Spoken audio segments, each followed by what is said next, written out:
जय श्री कृष्णा। राधे राधे। आपके अपने लॉर्ड कृष्णा भजन चैनल पर आप सभी का स्वागत है।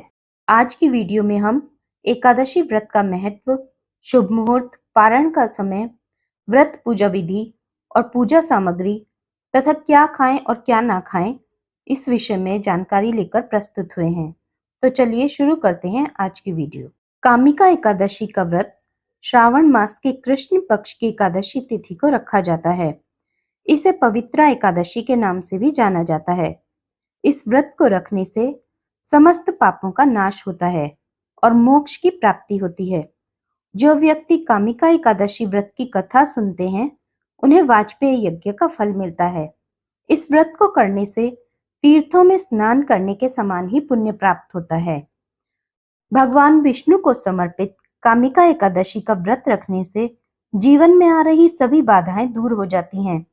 साथ ही एकादशी व्रत के दिन विधिवत पूजा पाठ करने से पितरों का आशीर्वाद भी प्राप्त होता है। इस दिन दान करने का विशेष महत्व है, इसलिए इस दिन किसी गरीब या जरूरतमंद व्यक्ति को अन्न, धन या वस्त्र का दान करने से साधक को मोक्ष की प्राप्ति होती है। इस दिन तुलसी पूजन का भी विशेष महत्व है, लेकिन इस बात का ध्यान अवश्य रखें कि एकादशी के दिन तुलसी के पौधे का स्पर्श भूल कर भी ना करें, क्योंकि ऐसा करने से माता लक्ष्मी नाराज हो जाती हैं। इसलिए तुलसी पहले से ही तोड़कर रख लें। इस व्रत को रखने वाले व्यक्ति को यमराज के दर्शन नहीं होते। आइए जानते हैं कामिका एकादशी व्रत का शुभ मुहूर्त और पारण का समय क्या रहेगा। कामिका एकादशी तिथि 12 जुलाई 2023 शाम 5:59 से प्रारंभ होगी और एकादशी तिथि का समापन 13 जुलाई 2023 शाम 6:24 पर होगा। उदया तिथि के अनुसार कामिका एकादशी व्रत 13 जुलाई 2023 को ही रखा जाएगा। एकादशी व्रत के पारण का समय 14 जुलाई 2023 सुबह 5:32 से सुबह 8:18 तक रहेगा। कामिका एकादशी व्रत पूजन विधि इस प्रकार है। सुबह जल्दी उठकर स्नानादि से निवृत्त होकर घर के मंदिर की सफाई करें। इसके पश्चात लकड़ी की चौकी पर पीला कपड़ा बिछाएं और उस पर भगवान विष्णु की प्रतिमा या तस्वीर स्थापित करें। आज के दिन चावल का प्रयोग नहीं कर सकते हैं, इसलिए थोड़े तिल रखकर उस पर कलश स्थापित करें और कलश पूजन करें। इसके पश्चात भगवान को पंचामृत से स्नान कराएं। स्नान कराकर भगवान विष्णु को पीले पुष्प और तुलसी दल अर्पित करें। भगवान के सम्मुख घी का दीपक जलाकर कामिका एकादशी व्रत कथा पढ़ें या सुनें। फिर भगवान की आरती करें। आरती के पश्चात भगवान को फलों और मिठाई का भोग लगाएं। भगवान विष्णु के भोग में तुलसी को जरूर शामिल करें, क्योंकि तुलसी के बिना भगवान भोग स्वीकार नहीं करते। इस दिन भगवान विष्णु के साथ माता लक्ष्मी की पूजा भी अवश्य करें। एकादशी व्रत में भगवान का अधिक से अधिक ध्यान करें। इस दिन ओम नमो भगवते वासुदेवाय मंत्र का जाप करें।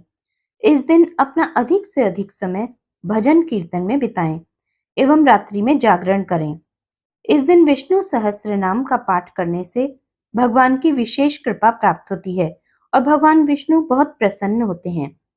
विष्णु सहस्त्र नाम का लिंक आपको डिस्क्रिप्शन बॉक्स में मिल जाएगा। कामिका एकादशी व्रत की पूजन सामग्री इस प्रकार है। भगवान विष्णु जी की प्रतिमा या तस्वीर, पुष्प, नारियल, सुपारी, फल, पीले फूल, लौंग, धूप, दीप, घी, पंचामृत, गंगाजल, तिल, अक्षत के स्थान पर, क्योंकि चावल का उपयोग वर्जित है, तुलसी दल, चंदन, मिष्ठान। कामिका एकादशी व्रत से संबंधित कुछ आवश्यक नियमों के बारे में हम आपको जानकारी देने जा रहे हैं। दशमी तिथि के दिन एक समय ही भोजन करें। सूर्यास्त के पश्चात भोजन ग्रहण न करें। एकादशी के दिन नमक वर्जित होता है, इसलिए नमक का प्रयोग न करें।